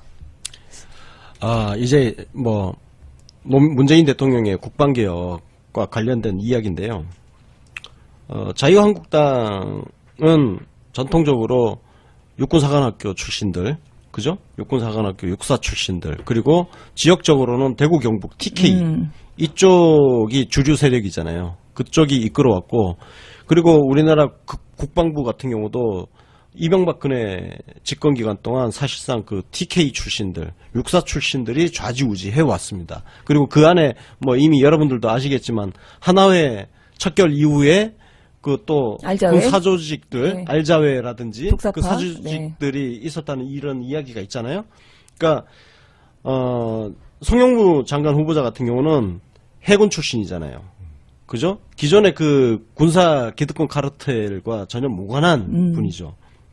그러니까 이분이 장관이 되었을 경우에 그 후폭풍이 아마 저쪽 자유한국당과 그리고 그 당과 연결되어 있는 국방부 내 기득권 카르텔은 아마 굉장히 두려울 거예요. 그러니까 어떻게든 주저앉히고 싶을 겁니다. 예. 그러니까 뭐 제가 생각할 때는 이게 김상조 위원장, 강경화 장관하고 거의 쌍둥이처럼 닮아 있는데 김상조 위원장 청문회 때도 왜 저렇게 깜도 안 되는 의혹들을 굉장히 무수히 나열을 했을까? 그러면서 왜 김상조 안 된다라는 이야기들을 저렇게 막 퍼뜨렸을까 생각해 보면 결국은 공정거래위원장이라는 자리가 문재인 정부 들어서 굉장히 중요한 자리가 될 것이고 과거에 그 재벌 기득권들이 유지해왔던 여러 가지 정책들을 공정거래위원회에서 변경시키거나 새롭게 개혁할 것이다라는 위기감 같은 게 있었다라는 거죠. 이거 지금 보면 국방부 장관 후보자도 마찬가지라고 생각이 듭니다. 저도 굉장히 의아한 게 이게 뭔가 결정적인 스모킹건을 가지고 그 의혹을 제기하는 게 아니라 그냥 던지고 보자라는 그렇죠. 식으로 지금 한다라는 이야기는 그 비슷한 맥락이다. 결국은 이 사람들이 두려워하는 거는 국방부 개혁이고 그다음에 그 방위산업 전반에 관련된 이제까지 자기들이 잘못해왔던 거에 대해서 그것이 수면 위로 올라왔을 때 두렵다라는 뭐 그런 모습들이 아닐까라는 그렇죠. 생각이 듭니다. 그러니까 이제 보충적으로 말씀드리면 바로 그 카르텔들이 그동안 해온 짓이 뭐냐면은 바로 방산 비리입니다. 각종 해외 무기 도입 사업이라든지 네. 그 과정에서 온갖 방산 비리가 지금 그야말로 대표적인 적폐로 지금 쌓여 있단 말이에요. 그 부분에 있어서는 지금 벌벌 떨고 있는 그 국방부 내 세력들이 굉장히 많이 있을 거예요. 그러니까 송영무 장관 후보자가 지금 국방부 장관으로 취임을 하게 되면 일단 방산 비리의 대대적인 척결이 아마 네. 일어나지 않을까. 예, 거기에 대한 지금 반발이 조직적으로 지금 벌어지고 있다. 그러니까 깜도 안 되는 의혹이 이렇게 막 거의 지금 30개를 향해서 가고 있거든요. 깜도 안 되는 의혹이 이렇게 막 쌓이고 있는 거는 조직적인 어떤 저항이 지금 있는 거예요. 맞습니다. 예. 아니, 그런데 저야 뭐 군을 전혀 모르지만 얘기만 듣고 있으면 군대 안에 있는 기득권 세력은 지금까지 자기네들이 앞으로 해먹을 것도 버려야 되고 또 이제껏 해먹었던 것도 또 세상에 드러내야 되고 그러면 두려움이 있을 것 같고 자유한국당도 연계돼 있겠죠. 그런데 그 내용을 의혹들 내용을 보면 예전에 우리 문재인 대통령이 후보 시절에도 물론 그랬지만 자식은 애도 낳으면 안 되고 아파도 안 되고 그냥 퇴임한 다음에는 어디 취업해도 안 되고 그냥 숨만 쉬고 살아 아무것도 하지 말아야 되는 정도로 정말 미련하게 그 몰아붙이고 있거든요. 근데 그거를 왜 언론에서는 같이 춤을 추는지 전 그걸 모르겠어요. 자유한국당하고 군은 그렇다 치더라도 언론은 아무 생각이 없는 거예요. 그냥 언론은 한 건주의예요. 그러니까 이번 청문회 기간 동안 자기네들이 뭐 자기네 존재감. 기사를 통해서 뭐 자기네 기사가 진짜 스모킹 건이 돼가지고 장관을 떨어뜨린다 그러면 그게 하나의 자기들의 혁혁한 공이 되는 거죠. 전과가 되는 거예요. 전리품. 전리품이 되는 거니까 그런 거에 그런 게임처럼 지금 그러니까 나라가 어떻게 되고 이런 애국심이 기본적으로 안 돼 있어. 애국심이 없어. 대한민국 기자들을 보면. 그러니까 저는 기사라는 게 그 기사에도 품질이 있는 것처럼 좀 더 깊이 있게 조사를 해서 과연 진짜 뭐 비리나 의혹이 있다면 정말 끝까지 파가지고 그 문제에 대한 결정적인 증거들을 찾던가. 사실은 지금 김관진 한민국 그 전임 국방부 장관들이 이제까지 10년 동안 지내오면서 벌렸던 여러 가지 그 비리와 그 잘못된 점들 이런 것들을 어떻게 하면 개혁해서 바로 잡아야 되는가가 사실은 국민들의 바람이잖아요. 그렇죠. 그런데 그렇게 할 수 있는 적임자냐 아니냐 이 부분을 따지는 게 사실은 청문회가 돼야지. 지금 뭐 그 후보자의 딸이 뭐 휴가를 며칠 갔네, 주식을 뭐 70만 원어치 갖고 있네, 이런 게 수준 떨어져 정말. 왜 언론이 조명해야 될 사건인지 저는 잘 이해가 안 가요. 정말 이상합니다. 아유, 문재인 대통령이 지금 남아있는 장관 후보자들을 무슨 3종 세트 이런 식으로 묶어서까지 하고 있어서 되게 답답하실 것 같은데, 송영무 장관을 왜 적임자로 딱 찍었을까요? 일단 그 송영무 장관 후보자가 그 문재인 대통령이 가장 어려웠던 시기가 2012년 그때 대통령 선거 치를 때, 그리고 그 이후 낙선 패배했을 때, 근데 그때부터 계속 같이 함께 해오신 분이에요. 네, 그때부터 그 국방부 개혁이라든지 그 안보, 이명박근혜가 안보를 다 망쳐놨잖아요. 그렇죠. 우리나라 보수가 진짜 가짜 보수, 말로만 뭐 맨날 북한 때려잡자고 말만 그렇게 하지, 국방 예산도 노무현 대통령 이후 계속 예산 줄어들고 있고, 그러니까요. 자주국방에 관심 하나도 없고. 아유, 걔는 네. 자주국방 싫어하죠. 그러니까 이런 그 가짜 안보, 가짜 보수를 좀 확실하게 그 대한민국에서 사라지게 만드는 그 계획을 2012년 이후 꾸준히 같이 해오신 분이에요. 네, 해오신 분이고, 전형적인 또 비주류죠. 그러니까 해군 안에서도, 해군 안에서도 이분이 충남 출신으로 해군 안에도 기득권이 또 있어요. 그렇겠죠. 해군 안에는 그 주류가 TK. 이게 TK는 어디 가나 주류야. 이게 박정희 정권 때부터 TK만 다 키워놔가지고 그러는데. 공기자님 TK잖아요. 예. 그래서 여기서 주류야. 우린 다 비주류야. 그 주류의 길을 마다하고 이렇게 살고 있다 진짜. 예. 그리고 해군은 또 진해고등학교가 또 그 해군 사관학교가 또 진해에 있잖아요. 해군 사관학교가 진해에 있어요. 그 진해 벚꽃놀이 맞아요. 군항제 하잖아요. 이게 해군 사관학교까지 가는 그 길이 그렇죠. 벚꽃놀이 하는 군항제 열리는 곳이에요.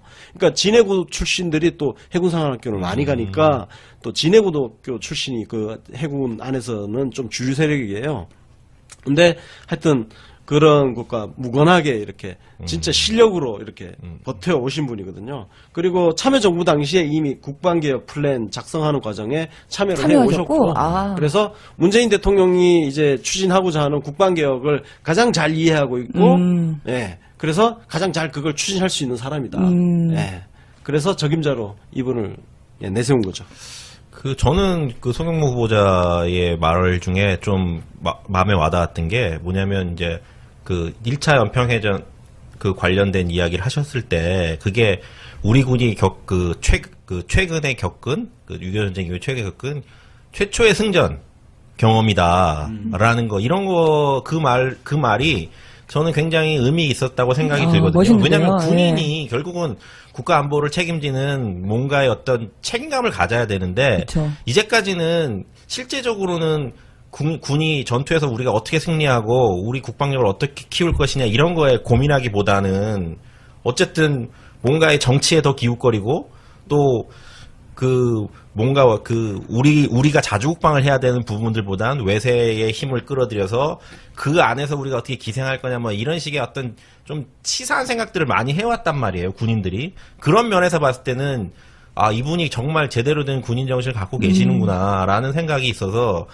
이분이 국방부 장관이 된다면 충분히 그런 점들이 많이 개선되겠다. 과거에 특히 예전에 제가 어디서 문재인 대통령님도 그런 얘기를 하신 적이 있었던 걸 기억하는데 뭐냐면 옛날에 그 참여정부 때 김장수 그 국방부 장관이 결국은 애초에는 그렇게 군인 정신이 충만한 것처럼 보였지만 결국은 자기가 개인적인 야망이나 야심 뭐 또 사리사욕을 위해서 자기 신념도 바꾸고 뭐 이렇게 변신했잖아요. 그렇죠. 이 부분에 굉장히 못마땅해 하셨다는 얘기를 들은 적이 있어요. 그러니까 무슨 얘기냐면 그만큼 군인이 특히 국방부를 책임지는 국방부 장관은 그만큼의 투철한 자기 그 생각과 철학이 확고해야 된다. 그만큼의 믿음을 줘야 된다라는 생각.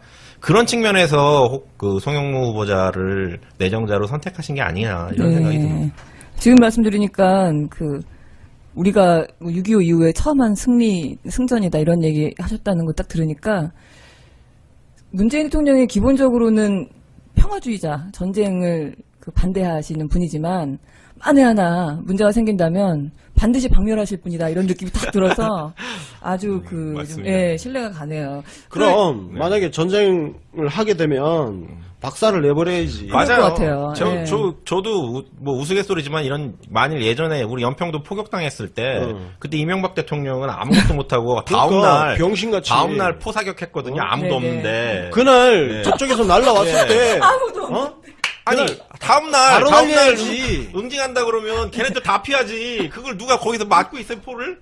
그런데 만일 문재인 대통령이 그때 대통령이었으면 제가 생각할 때는 그냥 F-15 출격시켰을 거예요. 그럼 바로 비행기 전투기 띄워서 그냥 갖다 바로 때려 부셔야지. 바로 뭔 소리야? 그 F-15 출격해가지고 군대가 왜 작살냈을 존재하는데? 겁니다. 그러니까 그럴 만큼 사실은 되게 이게 그런 거에 있어서는 정말 흔들림 없는 원칙주의자가 돼야 되는데 지금 사실은 이런 자칭 보수 임내하는 사람들이 말로는 안보라고 얘기하지만 실제 위기 상황이나 안보 상황에 왔을 때 제대로 결정을 한 적이 한 번도 없어요. 그러니까 그분들은 진짜 무능한 놈들이야. 철저한 진짜. 보수입니다. 보수가 많아야지 움직이는 분이기 때문에 별로 기대하고 싶지는 않고요. 우리 송영무 후보가 이제 임명이 되면 국방부나 그 전체적인 분위기가 어떻게 변화가 좀 당장 있을까요?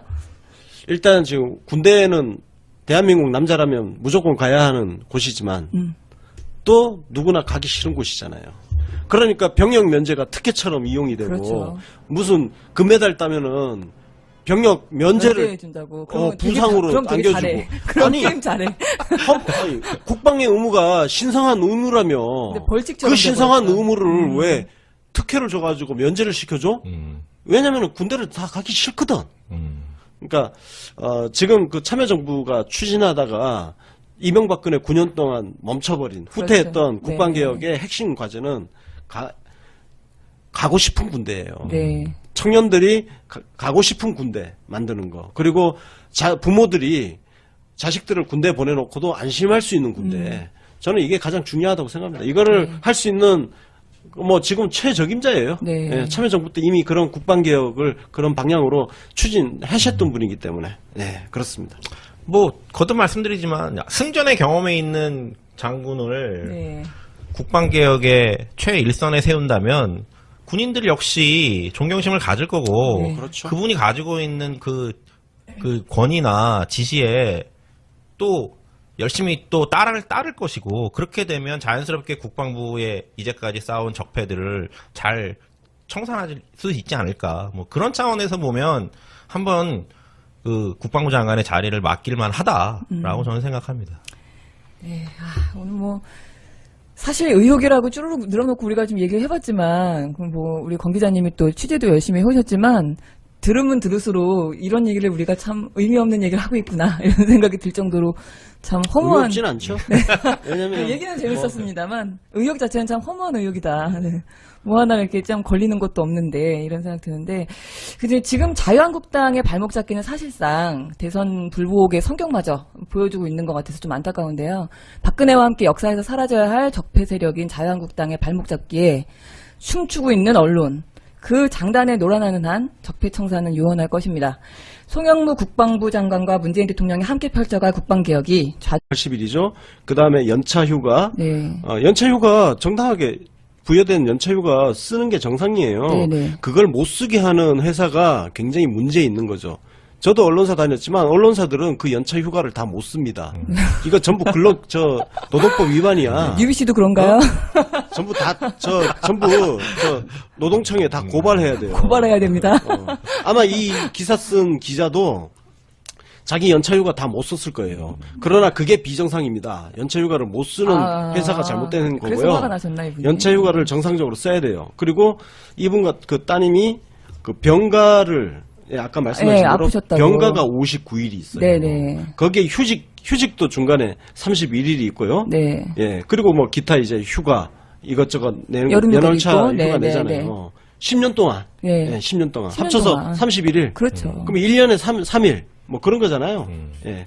하여튼 이게 다 합쳐서 475일이에요. 이 부분은 사실은 의혹을 제기한 기자의 수준의 문제인 것 같고요. 네, 왜냐면- YTN 강정규 기자입니다. 예, 왜 네. 그러냐면 사실은 이 부분에 대해서는 어쨌든 근로기준법이든 아니면 회사의 사규든 규칙이 정해진 바에 대로 진행된 거기 때문에 네. 이걸 가지고 의혹이니 특혜니라고 얘기할 수 있는 건 아니라고 보고요. 네네. 또 하나는 저는 이제 청문회 과정에서 사실은 이 부분에 대한 부분들을 야당이 다시 제기할 것이냐 말 것이냐 좀 궁금하기도 한데 저는 제기한다 그러면은 굉장히 이건 잘못된 거라고 생각합니다. 왜냐하면 지금 야당들이 대선 전국에서 전부 다 경력 단절 여성들을 위해서 그렇죠. 육아휴직 기간을 늘리고 그렇죠. 또 심지어는 뭐 그 일을 하는 여성들을 위해서 여러 가지 도와야 된다는 공약들을 다 제시했는데 그렇게 미리 다 자기들이 말을 해놓고 이제 와서 당신은 왜 그랬습니까? 쉰 거가지고. 라고 네. 얘기했다면 이건 말이 안 되는 거거든요. 맞습니다. 그래서 한번 청문회 과정에서 과연 이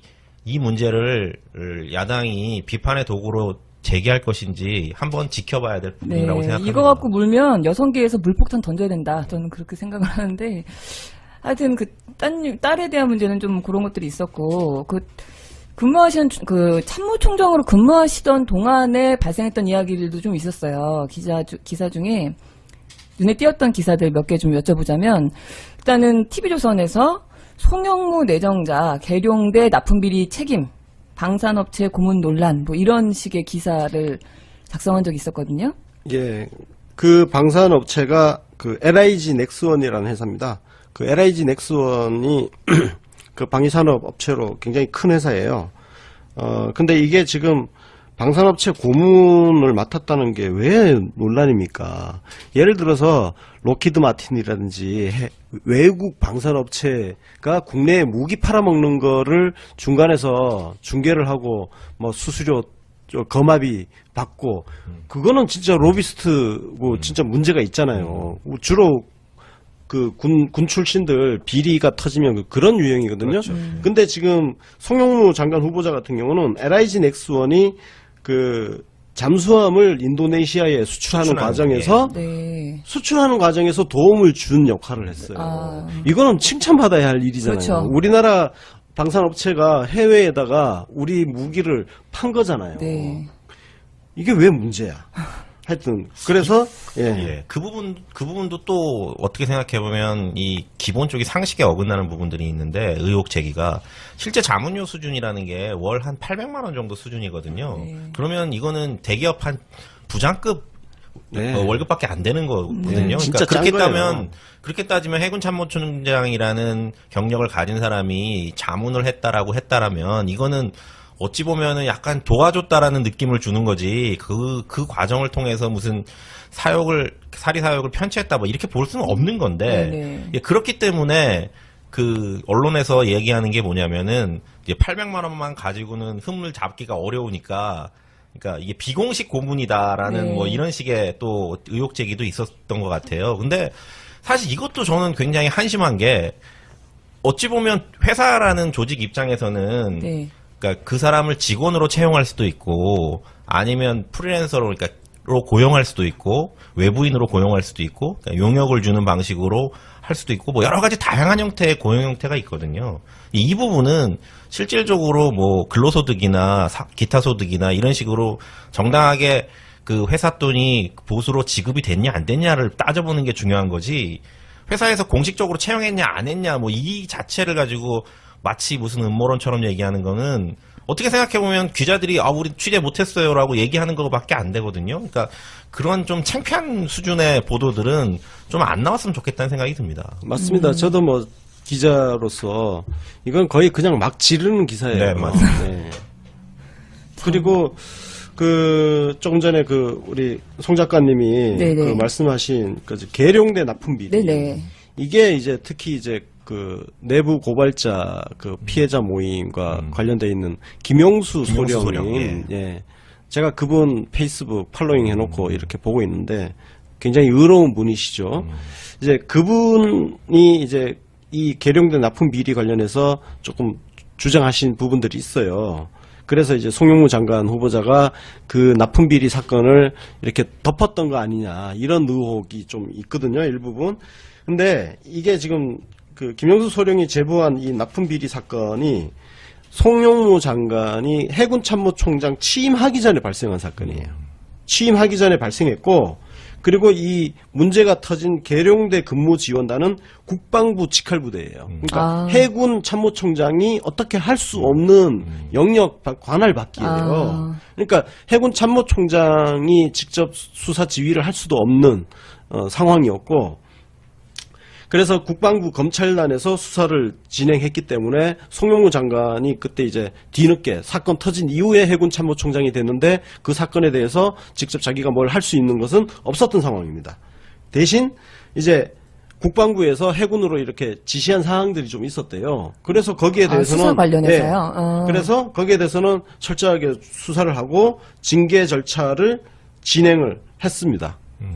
했는데 국방부에서 또 그러다가 국방부에서 그 사건 재수사하겠다고 다시 갖고 와라 해가지고 징계 절차가 중단이 된 거예요. 중단되고 왜냐면은 다시 수사하겠다고 하니까 징계 절차가 중단이 되고 다시 사건이 국방부로 넘어간 겁니다. 그러니까 이걸 가지고 사건을 덮었다라는 의혹이 제기되고 있는 약간 네네. 그런 부분이 있는 건데 그거는 그런 과정이 있었다는 거죠. 그래서 이 부분은 어찌됐든 송영무 장관한테 직접 이렇게 할 수 있는 부분은 없고, 특히 이제 이명박 박근혜 정권 동안 방산 비리 이 납품 비리 관련해 가지고 탈탈 털었어요. 탈탈 털었는데 이분은 송영무 장관은 이미 그때도 아무도 털린 게 없는 거예요. 네네. 예, 그때 턴 사람이 누구냐면은 우병우 민정수석이 이 사건을 털었던 겁니다. 네네. 예, 그래서 이명박 박근혜가 임명했던 그 장군 별들이 군납 비리로 걸려 들어갔던 사건이에요. 네네. 예. 맞습니다. 사건입니다. 지금 말씀하신 내용이랑 저도 이제 조금 더 보태서 말씀드리면은 사실 이 문제는 그러니까 언론에서는 그 해군 참모총장 시절에 군납 비리가 있었는데 송영무 후보자가 이 부분을 덮었다라는 식으로 이렇게 보도가 나가고 있지만 실제 거기에 관련된 이해 당사자들의 주장들을 서로 맞춰보면은 사실 누가 덮고 누가 뭘 하고 할 수 있는 상황이 아니었다라는 게 가장 핵심이고요. 그리고 결정적으로 중요한 거는 이런 사건에 있어서 흠결이라고 하는 거는 예를 들자면 뇌물을 받았다든지 아니면은 그런 어떤 비리를 비호하는 과정에서 뭔가 역할을 했다든지 네. 이런 어떤 결정적인 증거가 나와야 되는데 실제 그 김영수 소장 같은 경우도 소령 같은 경우도 그런 점에 대해서는 그 송영무 후보자한테 뭐라고 얘기한 게 아니었거든요. 근데 마치 녹취록 자체도 그런 쪽으로 그걸 자세히 읽어보면 사실은 어떻게 생각하면 서로 간의 견해 차이 정도를 이렇게 이야기한 것 뿐인데 이걸 마치 무슨 엄청난 권한을 가지고 그런 어떤 의혹이 제기됐었을 때 막았다 뭐 이런 식으로 주장하는 것 자체는 약간 이건 좀 과하다라는 생각이 듭니다. 뭐 정리를 좀 해보자면은 계룡대 납품 비리 관련한 문제는 그 송영무 내정자가 참모총장이 되기 전에 일단 터졌던 문제고 그 문제에 대해선 국방부가 단독으로 수사하고 있었고 그 과정에서 송 참모총장한테 지시했던 몇몇 가지 내용들에 따라서 징계 절차를 밟다가 또 국방부에서 그만하라. 근데 우리가 또 알아서 다시 할게. 이렇게 해서 그냥 넘겨준 건데 단지 그 시점에 이분이 참모총장이었다는 이유로 지금 이런 의혹에 좀 네. 휘말린 게 아닌가. 맞습니다. 네, 맞습니다. 이런 그렇게 이렇게 된 겁니다. 깔끔하게 정리가 네. 되네요. 네. 네. 넘어가서 또 다른 문제들도 또 있어요. 지금 뭐 공군 레이더 국산화 사업 뭐 이런 얘기는 도대체 이건 무슨 소린가요? 저는 뭐 이거는 아까 전에 그 LIG 넥스원 네네. 요거하고 관련된 사건인데요. 이건 아예 송영무 장관 후보자가 여기에 아예 관련된 것 자체가 없습니다. 그냥 이거는 그냥 한국일보에서 소설 쓴 건가요? 네, 그냥 갖다 그냥 때린 거예요. 아, 한국일보 예. 권경성 기자였습니다. 네. 그렇군요. 이거는 뭐 그냥 깜 자체도 안 됩니다. 왜냐하면 송영무 장관 후보자가 관여한 네. 것 자체가 없으니까 어떻게 해명할래야 할 것도 없어. 그냥 사실이 아니다. 이거밖에 해명할 게 없는 거예요. 네. 희한하네요. 또 이런 희한한 소설이 또 나오기도 하고. 얼마 전에 김학용 자유한국당 의원이 또 아주 그 치사한 얘기를 해갖고 지금 또 얘기가 좀 나오고 있는데, 셀프 훈장, 뭐, 이런 이상한 단어를 썼더라고요. 뭔 얘기인가요, 이거? 이게 연평해전 관련인데요. 연평해전 승전하고 나서 훈장을 이제 줬죠. 근데 실제로 송영무 장관 후보자가 셀프 훈장 이 얘기가 나온 이유는 그 훈장을 심사하는 심사위원으로 들어갔어요. 심사위원으로 들어갔는데 문제는 송영무 장관한테 훈장을 심사한 거는 그거는 국방부 그 더 위에서 한 거고 네. 송영무 장관은 당시에 이제 그 아래 밑에 이제 부하들 중에 누구를 훈장을 줄 것이냐 이걸 결정하는 데 있어서 심사위원으로 들어갔던 거예요.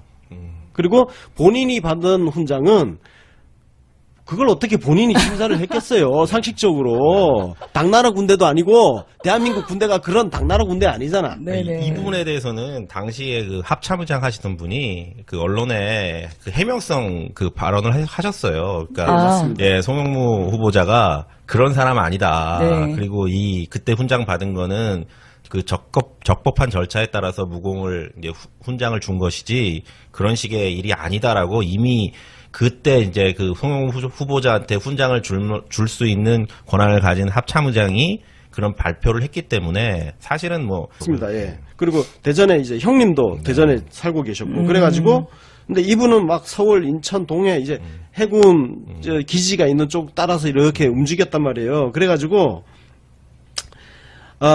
그쪽 지역에 자기 고향 있는 쪽에 아파트를 이렇게 분양받으려고 형님 집으로 주소를 이전해 놓은 거예요. 아예 아파트를 붙박이로. 분양받으려고. 그래가지고 이 집 지금 뭐 이게 투기 어쩌고 막 위장 전입이 문제되는 게 투기잖아요. 이분이 18년 후에 집을 네. 팔았어요. 네. 그러니까 18년 후에 팔았는데 제가 확인한 바로는 시세 차익이 9천만 원인가 그래요. 18년 동안. 네, 18년 동안. 딴 것보다 안 올랐네요. 18년 동안 9천만 원밖에 안 오르면 이거는 투자 완전 실패한 거야. 투자가 아닌 거죠. 망한 거예요. 망한 투자야. 투자 이거는. 목적으로 산 거는 아니라고 봐야 되죠. 아니죠. 예. 18년이나 그냥, 살았잖아. 예, 거주의 목적으로 사게 된 거죠. 그러니까. 예. 그러면은 89년도에 예. 형님 댁으로 그 지역의 아파트를 예. 받기 위해서 형님 댁으로 주소를 옮겨놨다가 예, 옮겨놓고 그 아파트를 산 다음에 거기서 18년 동안 거주하시다가 그렇죠. 그거를 팔았는데 예. 18년 동안 살았는데 9천만 원 올리고 팔았다. 예. 그 얘기인 예. 거이신 거죠? 네. 재테크에 재능이 없으신 네, 분이 재능 정도가 아니라 거의 예. 바보네요, 이 정도면. 아니 그 군인들은 아까 뭐 우리 권 기자님 말씀하신 것처럼 군인들은 그 계속 주둔지로 옮겨 다니기 때문에 주민등록을 항상 한 군데다가 그 계속 이렇게 옮겨 다닐 때마다 고정시키기가 사실 어려운 어렵죠. 부분들이 좀 있고요. 네.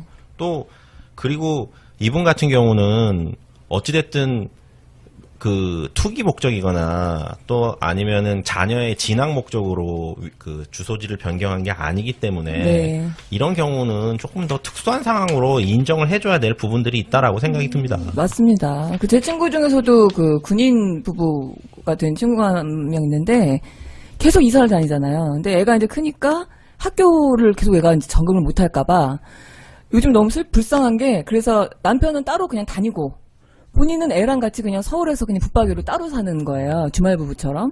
근데 그런 그 군인 부부들이 상당히 많다는 얘기를 또 하더라고요. 그래서 그런 그 전체적인 맥락을 보고 이해를 해줘야 되는 상황인데다가 더더군다나 89년도면 사실 위장 전입이라는 개념 자체가 거의 없던 상황이기 때문에 이게 크게 문제가 되는 건 아닌 것 같습니다. 뭐 우리 예전에 그 뭐 강경화 후보도 장관도 마찬가지지만 다 결국은 이제 이런 식인데 이것도 역시 그냥 손에 일단은 이게 뭐든지 마치 개싸움하듯이 아무거나 손에 쥐이는 건 던지고 보는 막 던지는 그런 느낌이 좀 크네요. 그렇고 퇴역 후의 문제들도 좀 몇 개 있었어요. 그 기사 중에 뭐가 있었냐면 그 로펌 고문으로 간 문제에 대한 얘기들이 조금 많이 있었거든요. 예. 네. 마침 이 로펌이 제가 잘 아는 로펌입니다. 저와 굉장히 제가 좀 잘 아는 로펌이에요. 법무법인 율천. 네네. 예, 로펌 고문인데 이분이 로펌 가가지고 지금 뭐 의혹 제기한 이유는 딴 게 아니고 가서 로비한 거 아니냐 이런 이야기거든요. 보통 이제 로펌의 고문들에 대해서 제기되는 의혹이 대부분 그 로비예요. 로비스트로 활동한 거 아니냐. 그런 의혹을 받는 분들도 존재하죠. 근데 제가 개인적으로 법조 출입 기자도 오래 했고 제가 법무법인 광장이라는 로펌에서 그 홍보 책임자로 3년을 네네. 근무를 했고 법무법인 율촌과도 뭔가 좀 하여튼 일을 좀 같이 하고 했는데요. 고문이라는 게 그런 역할만 있는 게 아니에요. 변호사들이 이 세상 모든 전문 지식을 갖고 있지 못하거든요. 그렇죠. 그래서 예를 들어서 국방 쪽 같은 경우도 이제 우리나라도 무기 수출도 이제 점점 이제 하는 업체가 아까 말씀드렸던 LIG 넥스원처럼 네. 그리고 두산중공업이라든지 우리 방산업체들도 해외 수출하고 그래요. 네. 수입도 하지만 그러면서 그쪽에 이제 법률 수요가 생기고 있단 말이에요. 그래서 변호사들 로펌들이 그쪽 일을 하려고 하는데 뭘 모르는 거야. 왜냐면은 쓰는 전문 용어를 이해할 수가 없잖아요. 그래서 송영무 이 장관 후보자 같은 경우도 율촌에서 어떤 역할을 하셨냐면은 변호사들 앉혀놓고 강의를 한 거예요. 그 각종 이제 국방과 관련된 전문적인 용어라든지 그 업무 프로세스라든지 이런 거에 대한 전문성을 높이기 위한 옆에서 이제 전문가니까 네네. 그런 역할을 해 준 거예요. 실제로 그런 역할 때문에 그 로펌의 고문으로 계신 분들이 굉장히 많이 있습니다. 네. 예, 그런 역할을 했던 거고 그 대가로 월 3천만 원을 받았어요. 월 3천만 원이면 이제 이걸 세금을 공제하고 나면 실수령액이 한 1,600만 원 정도 됩니다. 네. 예, 원래 이제 올라가면 세금 엄청나게 그렇겠죠. 떼거든요. 네. 이게 뭐 굉장히 많은 거 아니냐. 안대희 전 대법관이 국무총리 그때 지명됐을 때 얼마 논란된지 아세요? 27억. 네. 10개월 동안 27억. 그러니까. 네, 기억합니다. 한번 네. 비교해 보세요. 깜도 안 되는 거예요. 네. 그리고 월 3천만 원이면 해군 참모총장까지 하신 분이에요. 그죠? 그 정도 거물이 월 3천 받는 게 여러분들은 뭐 우리 월급쟁이 저도 아직 그렇지만 뭐 월급쟁이들한테는 굉장히 큰 돈이지만 1년에 한 3억 6천이면요. 그 뒤로 뭐 이 내용에 대해서는 이제 전혀 언급할 가치가 없다라고 네. 그렇게 판단하시면 될 것 같습니다. 참 그 군인이신 분이기 때문에 되게 기분 나쁘실 것 같아요. 되게 그죠. 막 자존감에 막 상처 나는 것 같고. 조금 그 부연 설명을 드리자면 송영무 장관 후보자가 그 당시 이게 제1연평 해전이거든요. 네네. 이게 1999년 99년. 6월 예, 15일. 맞습니다. 네. 이때 이분이 제2전투전 전단장, 제2전투전단장. 네, 말이 좀 힘들다. 네. 그러니까 그런 직위를 갖고 있었고 이 함대 사령부 상황실에서 이제 작전 지휘를 하고 그 함대 사령관 그 지휘를 옆에서 보좌하는. 그래서 이제 그때 북한군 경비정을 박살내고 하는. 그래서 그 공을 인정받아서 훈장을 받게 된 거죠. 네. 맞습니다. 예. 근데 그걸 가지고 이제 와서 셀프 훈장이라니 치사한 공격도 보다 또 이런 치사한 공격은 처음 봤는데요. 이건 진짜 악의적이에요. 이거는 사실상 저는 명예훼손에 가까운 네, 저도요. 거라고 생각합니다. 굉장히 기분 나쁠 예. 것 같아요. 왜냐면은 진짜 훈장이라는 것은 굉장히 명예로운 건데 네. 그 훈장을 셀프로 했다. 이거는 자기 스스로 상을 줬다는 굉장히 모욕적인 이야기를 네. 한 거거든요.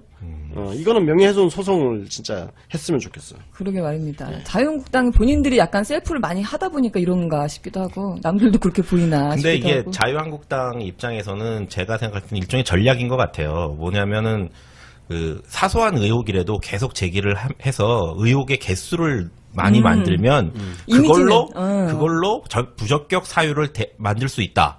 뭐 이런 식의 전략을 짜는 것 같아요. 그러니까 네. 의혹이 한 가지면 한 가지 의혹밖에 없어 이렇게 생각하니까 한 5가지 의혹을 막 일부러 만들고 5가지니까 안 된다. 뭐 이런 식의 꼬투리를 잡으려는 일종의 전략이 아닌가라는 생각이 그럴 듭니다. 수도 있겠네요. 예, 맞습니다. 지금 깜도 안 되는 의혹을 막 20개 넘게 제기를 해가지고 와, 이 의혹이 지금 20개나 넘어. 이거 네네. 진짜 문제 있는 거 아니야? 막 이런 식의 인상을 준다는 거예요. 인상을. 실제로 지금 그 SNS를 보면 그런 언론 보도에 휘둘리는 사람들이 진짜 많이 보이고 맞습니다. 있어요. 이건 굉장히 심각한 문제인 거예요. 하나하나 꼼꼼히 따져보면 깜이 지금 없어요. 하여튼 그런 상황입니다. 네, 큰 거 한 방에 없으니까 그냥 네. 짜잘한 그 짱돌을 자꾸 던지나 이런 생각도 들고 그 석사 논문 표절 의혹 관련된 기사가 있었어요. 연합뉴스에서 또 6월 14일 날 나왔던 건데 이거는 네. 내용이 어떤가요? 이게 바로 그 짜잘한 네. 짜잘한 이거 숫자 참 한심한 거죠. 숫자 늘리기의 전형인데요. 네네. 지금 문제가 된 그 석사 논문이 이게 34년 전입니다. 84년? 1983년. 예, 83년이요? 네. 1983년이면요. 노트북이 없던 시절이에요. 컴퓨터 안 쓰던 시절이고 이분이 현역 군인이었고요. 그때 소령이었대요. 현역 그 소령이었고 그 소령으로 군 생활하는 와중에 이제 틈틈이 그 논문을 썼는데 그 논문은 그때 수기로 하나하나 다 써야 되고 한자를 많이 썼대요. 근데 한자를 많이 쓰다 보니까 그 각주 다는 거를 네. 꼼꼼하게 못 챙겼대요. 그거 얘기하는 거예요, 지금. 예. 이 부분에 대해서는 그 문제를 제기한 그 자유한국당 그 김학영 의원도 뭐라고 얘기했냐면 그 너무 오래된 일이라서 사실은 이 문제를 제기할 이유는 없지만 경각심을 준다는 차원에서 한번 던져봤습니다. 이런 식으로 얘기를 하더라고요. 그래서 이거는 정말 어떻게 생각해 보면 이런 식으로까지 꼭 지저분하게 해야 되냐라는 생각이 들 정도로 정말 어처구니가 없는 그런 일이라고 생각합니다. 지저분한 정도가 아니라 그냥 막 던지네요. 그냥 아무거나 일단. 근데 그 막 던지는 거를 저는 그냥 막 기사화하는 그렇죠. 진짜 예, 이게 진짜 문제라고 생각해요. 왜냐하면 막 던지면 어쨌든 기사에서 다 받아주니까. 그리고 그러니까 던지는 것 같아요. 그리고 그 기사에 또 낚이는 사람이 있으니까 던지겠죠. 참 씁쓸합니다. 그 청와대에서 먼저 밝힌 내정자 발표하는 날 자기네들이 미리 먼저 밝힌 내용이 하나 있었어요. 송영무 후보자 관련해서 위장전입 문제였는데 네. 이 내용이 요즘 이제 위장전입 얘기가 사실은 우리 후보자들 처음부터 하도 많이 나와서 이제는 이게 그냥 길 가다 담배 폈다 이런 느낌으로 좀 너무 이제 얕게 보이거든요. 내용을 그래도 좀 봐야 되니까. 이게 89년도 일이에요. 무려 89년도. 89년도면요. 위장 전입 이게 문제라는 것 자체로 개념이 없었죠. 예, 네. 그런 개념이 없었고 그 위장 전입을 하게 된 사연을 보면요.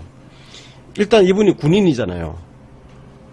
군인 같은 경우는 계속 이동을 해야 이동을 되죠. 하잖아. 네. 정근을 다녀요. 그렇죠. 그래서 군인 자녀들 보면 계속 학교 막 계속 전학 다녀요. 전학 네. 엄청나게 다니고. 네. 그 이분도 계속 이제 정근을 이렇게 다니니까. 근데 그때 이제 부친하고 장녀가 이제 암투병으로 그 고생을 하고 있었대요. 부친하고 장녀요? 예. 그러니까 장녀라면 그러니까 누님인가요? 따님. 부친의 예. 따님? 아니요. 본인. 송영무 장관 후보자의 딸. 예. 그러면 이번에 지금 문제가 된 그 딸인가요? 아, 그거는 제가 확인을 못 해봤습니다. 아. 예. 근데 하여튼, 예, 그거는 확인 못 해봤는데. 만약에 그런 거라면 동일인인지. 그런 거라면 되게 화나는데요. 아니 그러면은 그 아픈 사람이 지금 10년 동안 470일 썼다고. 이건 제가 추가로 한번 확인해 보겠습니다. 네, 후속 보도 필요합니다. 네. 그래서 그 이분 고향이 논산이에요. 충남 논산인데 그 부모님이 그때 이제 또 대전에 거주하고 계셨고 학교도 대전에서 나오셨죠. 예, 맞습니다. 국방부 장관 후보자에 대해서 언론에서 굉장히 그 많은 의혹을 제기를 하고 있죠. 그래서 그 의혹이 어떤지 팩트 체크를 좀 해봤습니다. 네. 기대해 보겠습니다. 그래서 우리 그 문제들이 되게 여러 가지가 지금 나오고 있는데 크게 보자면 일단은 뭐 딸 얘기가 좀 나오는 것 같고요. 그 다음에 뭐 그 참모총장으로 계실 때, 현직에 계실 때의 문제들, 그 다음에 퇴임 후의 문제들, 뭐 이런 것들 아주 그 별거 다 시시콜콜 나오고 있는데 그 중에서 이제 제가 좀 눈에 띄었던 기사들 위주로 좀 질문을 좀 해드리고 싶은데 그 TV조선이었죠. 최승현 기자라는 분이 단독을 붙여서 송영무 후보자 딸 국방부 산하 공기관 취업 특혜 의혹 이렇게 해서 이제 지난 한 일주일 됐죠. 6월 16일에 기사를 냈었는데 이것 때문에 또 한동안 조금 시끄러웠죠. 이게 지금 뭐 팩트체크 하셨다니까 어떤가요? 네, 이게 지금 보니까 2008년 정기 공개 채용을 했어요. 그 ADD라는 곳인데 여기가 국방과학연구소거든요. 근데 그 송영무 장관 후보자 딸이 그 여기에 가기 전에 삼성 SDI에서 근무를 했었어요. 삼성 SDI 근무를 하다가 여기 이제 그 이때 임신하고 뭐 육아 문제라든지 네. 이런 문제가 있어서 아무래도 조금 이제 출퇴근 문제 이런 것이 조금 좀 환경이 좀 더 나은 쪽으로 이직을 하려고 알아본 곳이 국방과학연구소입니다. 네. ADD. 그때 이때 그 딸이 취업할 당시에 모집 인원이 44명이었어요. 44명이었고 최종 선발한 인원이 49명을 선발했더라고요. 아, 그러니까 공채예요. 49명이나 뽑은 공채였고 그 중에 한 명입니다. 네네. 예. 그러니까 막연하게 그냥 특혜라고 주장만 하고 있지 왜 특혜인지에 대해서는 아무런 근거가 지금 제시되지 않고 있는 상황입니다. 네네. 네.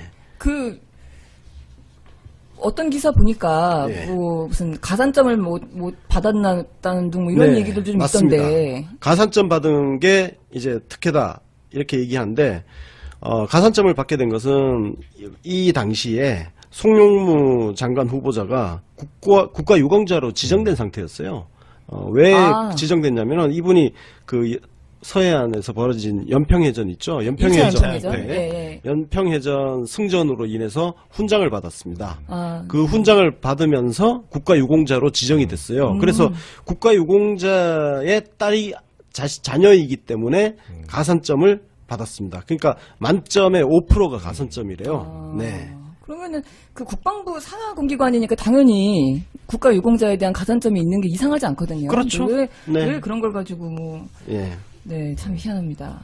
어떻게 보셨나요? 마케팅을? 실제 그 관련된 기사들도 저도 한번 이렇게 지켜봤는데요. 그러니까 보면은 이제 뭐 그 국가유공자이기 때문에 가산점을 주는 것도 맞고 그거는 어째 합법적인 절차니까 그걸 가지고 뭐 특혜다라고 얘기할 수는 없는 것 같고 또 당시에 그 국방과학연구소가 그렇게 공채라면서 뽑을 때 군 가산점 그 유공자 가산점 때문에 이제 그 점수를 더 주기 때문에 그것 때문에 점수가 차이가 나는 사람을 추가로 또 뽑았더라고요. 아, 그렇기 때문에 그분 후보자의 따님이 가산점을 받아서 다른 사람들이 불이익을 본 게 없어요.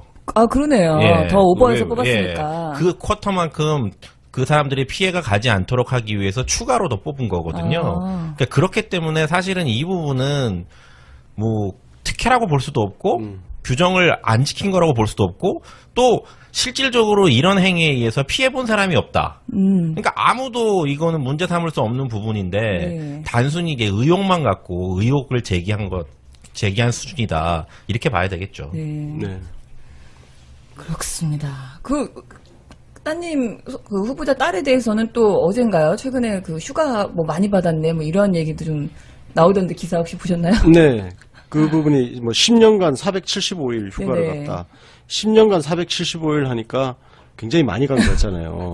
그죠? 네. 475일이라는 숫자 자체가 굉장히 많아 보이는데 이분이 아이를 2명이나 출산했어요. 그 사이에요. 예? 10년 사이에. 여기 근무하면서 국방과학연구소에 근무하면서 딸을 2을 출산했는데 출산휴가만 따져도요.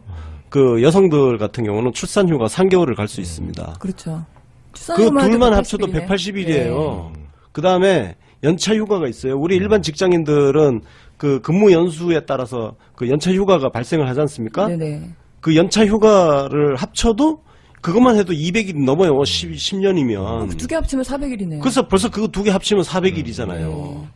그러니까 거기다가 제가 이 기사 보고 저는 조금 화가 났던 게 그 기사 내용에 그 아이를 큰애를 낳고 좀 몸이 안 좋으셔서 네. 아파서 병가를 한 달 예, 정도 병가를 또 이제 낸 적이 있나 보더라고요. 근데 이런 일이 굉장히 많거든요. 아이 낳고 나서 몸이 안 좋아져서 쉬게 되는 일이 굉장히 많은데 네. 이거를 끄집어갖고 10년간 475일이라고 기사를 단독 붙여갖고 YTN에서 떡 내놨는데 아이를 낳는 직장을 다니는 엄마들을 다 같이 싸잡아서 쉬지 말라는 얘기처럼 느껴지거든요. 진짜 이거는 직장 다니시는 여성분들은 이 기사가 왜 쓰레기 완전 기사인지를 쓰레기입니다. 잘 아실 거예요. 네. 지금 산술적으로 계산을 해보면요. 이분이 그 출산휴가 두 명 낳았으니까